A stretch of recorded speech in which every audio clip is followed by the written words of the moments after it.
One of my favorite little tricks in Google Slides, Docs, Sheets, and even Drawings is to come up to your URL, look for the word edit, and highlight the word edit and everything to the right of it. Delete that and type the word preview. So as you can see right now on my slides, before I hit enter, you see all the slides on the side, and as soon as I hit preview, I now have a full presentation view that I can easily go through, but I lose all that stuff on the side, and the thing that I gained, because in present view I don't get to see my other tabs or my favorites, so that's a little trick with the preview. You can do the same thing with documents. So I'll even like to do this sometimes if I preview something up on my website rather than maybe publishing it. I just want it to be for those that come to my website. Now I have a clean look of this document. Same thing for a Google Sheet.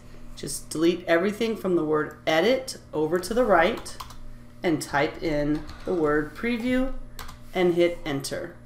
It's a great little trick to use with the URL and Google Files.